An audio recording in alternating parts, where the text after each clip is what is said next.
Hi, இந்த வீடியோல நம்ம பைத்தன் வேரியபிள்ஸ் பத்தி பார்ப்போம். ஸோ ஃபர்ஸ்ட் வேரியபிள்ஸ் அப்படின்னா என்ன அப்படின்னா a equal to 5 b equal to 10 அப்படின்னு ஜஸ்ட் சிம்பிளா ஒரு வேல்யூஸ் கொடுத்துருக்கோம். ஸோ ஏன்ற ஒரு நேம் கிரியேட் பண்ணி அதுக்கு 5ன்னு சொல்லிட்டு ஒரு வேல்யூ அசைன் பண்ணியிருக்கோம். அதே மாதிரி பின்னு சொல்லிட்டு ஒரு நேம் கிரியேட் பண்ணி அதுக்கு 10ன்னு ஒரு வேல்யூ அசைன் பண்ணியிருக்கோம். ஸோ இந்த ஏவும் பியும் தான் அவங்க என்ன சொல்றாங்கன்னா வேரியபிள்ஸ், நம்ம கிரியேட் பண்ண ஒரு நேம், அதுதான் வேரியபிள்ஸ். அதுக்கு ஒரு வேல்யூ அசைன் பண்ணிருக்கோம்னா இதுதான் வேல்யூஸ். அதுக்கப்புறம் இந்த ஈக்குவல் டு அப்படின்னு இருக்குல்ல, நமக்கு ஜென்ரலா வந்து இது ஈக்குவல் டுன்னு தெரியும். ஆனா இங்க பைத்தான்ல இது என்னன்னு சொல்லுவாங்கன்னா அசைன்மெண்ட் ஆபரேட்டர் அப்படின்னு சொல்லுவாங்க. அசைன்மெண்ட், அதாவது பிக்கு 10ன்ற ஒரு வேல்யூ அசைன் பண்ணியிருக்கோம் அப்படின்றது தான் அந்த ஈக்குவல் டுக்கு மீனிங் பைத்தான்ல. ஓகே, இப்போ பைத்தான்ல இப்போ for example X is equal to for example X is equal to 15 அப்படின்னு வச்சுக்கோங்களேன். அப்படின்னு ஒரு வேல்யூ நம்ம அசைன் பண்றோம். ஸோ அப்போ பேக் எண்ட்ல இது எப்படி ஒர்க் ஆகுது அப்படின்றது நமக்கு தெரியணும். So X is equal to 15ன்னு சொல்லி நம்ம ஒரு வேல்யூ அசைன் பண்ணோன்னா என்ன ஆகும்னா 15க்கு ஒரு ஆப்ஜெக்ட் கிரியேட் ஆகும். அந்த வேல்யூக்கு ஒரு ஆப்ஜெக்ட் கிரியேட் ஆகும். ஒரு ஆப்ஜெக்ட் 1 அப்படின்னு வச்சுக்கோம். ஸோ இந்த ஆப்ஜெக்ட்டுக்கு ஒரு யூனிக் ஐடியும் கிரியேட் ஆகும். சரிங்களா? ஒவ்வொரு ஆப்ஜெக்ட்டுக்குமே ஒரு யூனிக் ஐடி இருக்கும். ஸோ 15ன்றது ஒரு வேல்யூ, அந்த வேல்யூக்கு ஒரு ஆப்ஜெக்ட் கிரியேட் ஆகுது. அதுக்கப்புறம் என்ன ஆகுதுன்னா எக்ஸ் இஸ் ஈக்குவல் டு 15ன்னு கொடுத்தனால எக்ஸ்ன்ற ஒரு வேரியபிளை வந்து அந்த பர்டிகுலர் ஆப்ஜெக்டுக்கு வந்து ரெஃபரன்ஸா மாறிடுது. ஸோ எக்ஸ் வந்து ஒரு reference for this object 1. For example அந்த ப்ராப்ளம்ல ஒய் இஸ் ஈக்குவல் டு 15 அப்படின்னு கொடுக்குறோம்னா ஒய்ன்ற ஏற்கனவே ஆப்ஜெக்ட் 1 கிரியேட் ஆயிடுச்சு 15ன்ற வேல்யூ. ஸோ இங்கேயும் 15 தானே இருக்கு. ஸோ ஒரே ஆப்ஜெக்ட் தான் இருக்கும், இன்னொரு ஆப்ஜெக்ட் கிரியேட் ஆகாது. இப்போ அந்த ஒய்ன்ற இன்னொரு வேரியபிள், இது வந்து வேரியபிள் 2 இல்லையா, இதுவும் வந்து இந்த ஆப்ஜெக்ட் 1 தான் ரெஃபர் பண்ணும். அதாவது நம்ம பிரிண்ட் எக்ஸ் அப்படின்னு கால் பண்ணாலும் சரி, இல்லை பிரிண்ட் ஒய் அப்படின்னு சொல்லி கால் பண்ணாலும் இந்த 15ன்ற வேல்யூ தான் நமக்கு அவுட்புட்டா வரும். ஸோ ஃபர்ஸ்ட் நம்ம வந்து எக்ஸ் இஸ் ஈக்குவல் டு 15 அப்படின்னு சொல்லி அசைன் பண்ணோம். அப்புறமா ஒய் இஸ் ஈக்குவல் டு 15 சொல்லி அசைன் பண்ணோம். ஸோ 15ன்ற ஒரு ஆப்ஜெக்ட் கிரியேட் ஆகி அந்த ஆப்ஜெக்ட்டுக்கு வந்து எக்ஸும் ஒய்யும் ரெஃபரன்ஸா மாறிடுச்சு. கரெக்டுங்களா?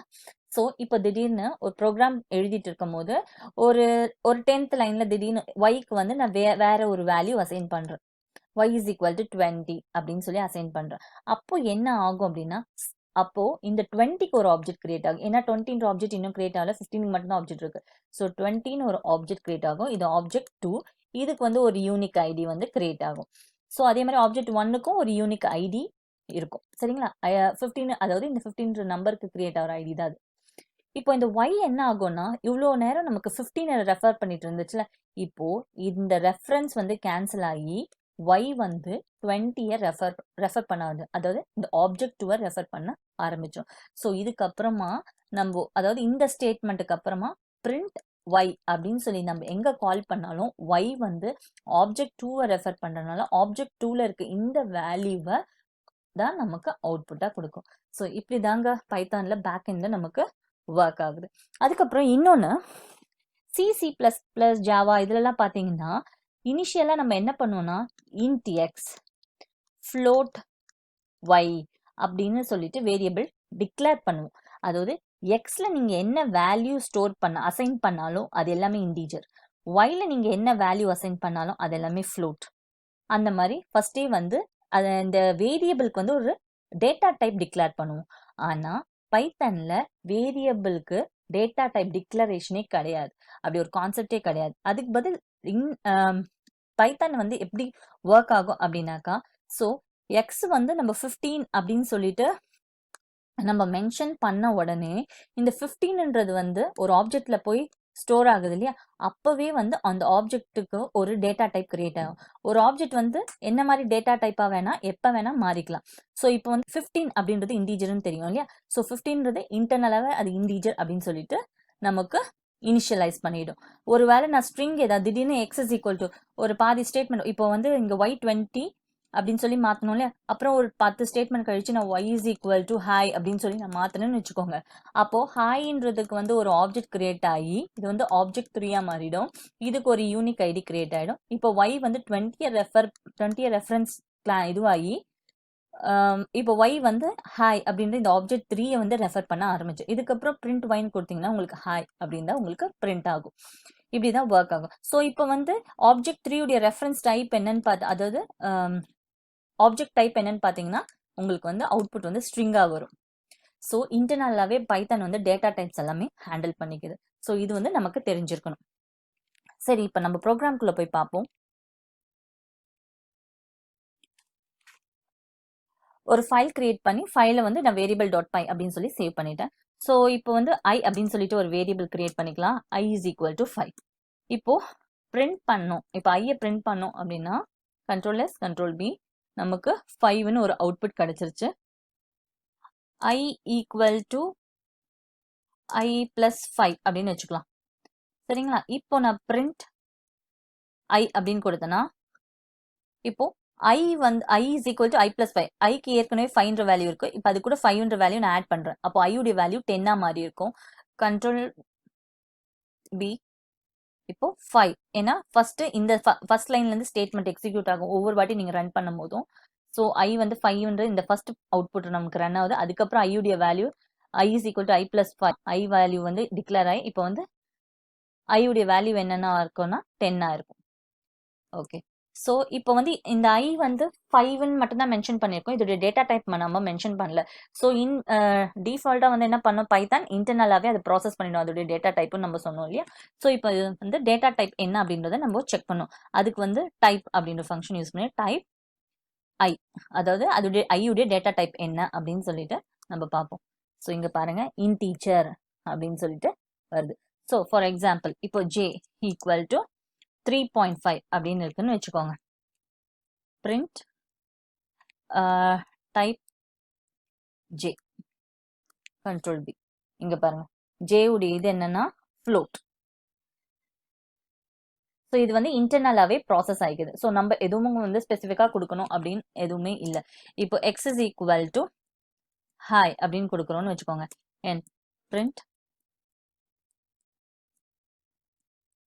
டைப் ஆஃப் எக்ஸ் அப்படின்னு சொல்லிட்டு கொடுத்தோம் அப்படின்னா கிளாஸ் ஸ்ட்ரிங். ஸோ பைத்தன் வந்து இன்டர்னலாகவே வந்து ஒரு வேரியபிளுக்கு நம்ம அசைன் பண்ற வேல்யூ வந்து இன்டிஜரா, ஃப்ளோட்டா, இல்லை டபுளா, இல்லை ஸ்ட்ரிங்கா அப்படின்றது. இங்க டபுள் கான்செப்ட் இல்லை, இன் ஃப்ளோட் ஸ்ட்ரிங் அப்படின்றது வந்து அதுவே இன்டர்னலா அசைன் பண்ணிக்கும். ஸோ இது வந்து நமக்கு ஒரு இது. ஸோ அடுத்தது நம்ம வந்து ஒரு வேல்யூ நம்ம அசைன் பண்றோம்னா அதோடைய ஆப்ஜெக்ட் ஐடி நம்ம எப்படி கிரியேட் ஆகுது அப்படின்றதையும் நம்ம பார்த்தோம் இல்லையா. So for example I is equal to 5 அப்படின்னு சொல்றோம். இப்போ ஜேக்கும் 5 அப்படின்னு சொல்லி நான் வேல்யூ இது பண்ணி வேல்யூ வந்து நம்ம அசைன் பண்ணியிருக்கோம்.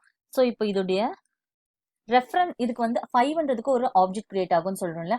அப்போ ஐயும் ஜேவும் ஒரே ஆப்ஜெக்டை தானே போய் ரெஃபர் பண்ணும். அப்போ அதோடைய ஆப்ஜெக்ட் ஐடி ஒரே ஆப்ஜெக்ட் ஐடியா தானே இருக்கணும். ஸோ அதோடைய ஆப்ஜெக்ட் ஐடி ஒரே ஐடியா இல்லை டிஃப்ரெண்ட் ஐடியான்றதை செக் பண்ணும். ஸோ அதுக்கு வந்து ஐடி அப்படின்ற இந்த இன்பில்ட் ஃபங்க்ஷன் கால் பண்ணோம். ID of I comma ID of J. So control P, இங்க பாருங்க இந்த ஐடி ரெண்டுமே சேம் ஐடி, அதாவது ஐயும் சரி ஜேவும் சரி 5ன்ற இந்த நம்பருக்கு வந்து ஒரு ஆப்ஜெக்ட் கிரியேட் ஆகுது, அதுக்கு ஒரு ஆப்ஜெக்ட் ஐடி கிரியேட் ஆயிடுது. அதுக்கப்புறம் ஐன்ற இந்த வேரியபிள் வந்து அந்த ஆப்ஜெக்டை வந்து ரெஃபர் பண்ணுது. அதே மாதிரி ஜேன்ற வேரியபிளும் 5ன்ற அந்த 5 ஸ்டோர் ஆயிருக்க அந்த ஆப்ஜெக்ட் தான் ரெஃபர் பண்ணுது. ஸோ ஐயும் ஜேவும் ஒரே ஆப்ஜெக்டை தான் ரெஃபர் பண்ணுது. இப்போ அடுத்தது இப்போ ஜே இஸ் ஈக்குவல் டு 20 அப்படின்னு நான் இது பண்ணிட்டேன்னா ஜே வந்து இதுக்கப்புறமா 5 ரெஃபர் பண்ணாது 20 தான் ரெஃபர் பண்ணும். ஸோ இங்க பாருங்க இப்போ. ஸோ இது வந்து 4448, இதோட வேல்யூ இங்க மாறிடுச்சு 4688. ஸோ இப்போ அது ரெஃபர் பண்ற அந்த ஆப்ஜெக்ட்ஸ் வந்து டிஃப்ரெண்ட் அப்படின்றது. ஸோ இப்போ பேக்எண்ட்ல அது எப்படி ஒர்க் ஆகுதுன்றதும் உங்களுக்கு தெரிஞ்சிருக்கும். ஸோ இந்த மாதிரி தான் நமக்கு வந்து வேரியபிள்ஸ் வந்து அசைன் ஆகும், எப்படி ஆப்ஜெக்ட் ஐடி கிரியேட் ஆகுது, எப்படி கால் ஆகுது. ஸோ அது மட்டும் இல்லாம ஒரு வேரியபிளுடைய வேல்யூ வந்து இனிஷியலா 5ன்னு இருக்கு, அதுக்கப்புறம் நம்ம 20ன்னு அதோடைய வேரியபிள் வேல்யூ மாற்றும் போது இந்த வேரியபிளுடைய வேல்யூ வந்து சேஞ்சபிள், அது வந்து ஆட்டோமேட்டிக்கா கீப் ஆன் அப்டேட்டிங்கா இருக்கும். ஸோ அது வந்து கான்ஸ்டன்டா அந்த வேல்யூ இல்லை, இது வந்து கான்ஸ்டன்ட் கிடையாது. இந்த வேரியபிளுடைய வேல்யூஸ் வந்து நம்ம எப்போ வேணா அப்டேட் பண்ணிட்டே இருக்கலாம். இப்போ ஐ வந்து பிரிண்ட் ஐ அப்படின்னு கொடுக்குறேன். Print type of I, type of I control P. இப்போ வந்து ஐ வந்து நமக்கு இன்டிஜர் அப்படின்னு தெரியும் இல்லைங்களா. ஸோ இப்போ அடுத்தது நான் என்ன பண்ணுறேன்னா I equal to I plus 0.01 அப்படின்னு கொடுத்துட்டு பிரிண்ட் ஐ அப்படின்னு கொடுக்குறேன். அடுத்தது print type of I, sorry இப்படி கொடுத்தேன் அப்படின்னாக்கா ஃபர்ஸ்ட் வந்து நார்மலா வந்து டைப் ஆஃப் ஐ வந்து இண்டீஜர் அப்படின்னு சொல்லிட்டு நமக்கு மென்ஷன் ஆயிடுச்சு. அதுக்கப்புறம் i is equal to I plus 0.01. So 5 plus 0.01 நமக்கு 5.01 அப்படின்னு வந்துருச்சு. இப்போ என்ன ஆச்சுனாக்கா இண்டீஜர் வந்து இந்த இடத்துல பாயிண்ட் டெசிமல் பாயிண்ட் வச்சு நம்ம யூஸ் பண்ணி ஆட் பண்ணதுனால இது வந்து ஃப்ளோட்டா மாறிடுச்சு. ஸோ இப்போ அதோடைய டேட்டா டைப் என்னன்னு நம்ம செக் பண்ணும்போது இண்டீஜர் ஆட்டோமேட்டிக்கா ஃப்ளோட்டா மாறிடுச்சு. ஸோ பைத்தன் வந்து இன்டர்னலா வந்து டேட்டா டைப் கன்வர்ஷன்ஸையுமே அது ஹேண்டில் பண்ணிக்குது. ஸோ நம்ம ஸ்பெசிஃபிக்கா எந்த ஒரு டேட்டா டைப் கன்வர்ஷன்ஸுமே நம்ம பண்ண வேண்டிய அவசியம் இல்லை. பைத்தன்ல வேரியபிள்ஸ் நம்ம டிக்ளேர் பண்ணோம்ல, ஸோ அந்த வேரியபிள்ஸ்க்கு நேம்ஸ் வந்து அப்பர் கேஸ் யூஸ் பண்ணலாம், லோயர் கேஸ் யூஸ் பண்ணலாம், அப்புறம் டிஜிட்ஸ் யூஸ் பண்ணலாம், அதுக்கப்புறம் அண்டர் ஸ்கோர் யூஸ் பண்ணலாம். ஸோ இதெல்லாம் இந்த இது மட்டும்தான் நம்மளால யூஸ் பண்ண முடியும். யூஸ் பண்ணி நம்மளால ஒரு நல்ல வேரியபிள் நேம் கிரியேட் பண்ணிக்கலாம். ஸோ ஃபார் எக்ஸாம்பிள் ஜஸ்ட் சும்மா நம்ம கன்சிடர் பண்ணிக்கலாம் ஆண்ட் அப்படின்னு ஒரு வேரியபிள்னு வச்சுக்கோங்களேன். AND under score A_9 equal to 5 அப்படின்னு சொல்லிட்டு பிரிண்ட். ஸோ இந்த வேல்யூவை நான் இங்கே இது டைப் பண்ணுறேன். Control V, control S, control B. இங்கே பாருங்க 5 அப்படின்ற இந்த வேல்யூ எனக்கு அவுட்புட்டாக வருது. ஆனால் நேம் சரிங்களா. இப்போ இது இல்லாமல் நான் ஒருவேளை அண்டர் ஸ்கோர் வந்து நான் ஃபர்ஸ்ட்ல கொடுத்தா என்ன ஆகும் அப்படின்றதும் நமக்கு பார்க்கணும். So under score control S, control B.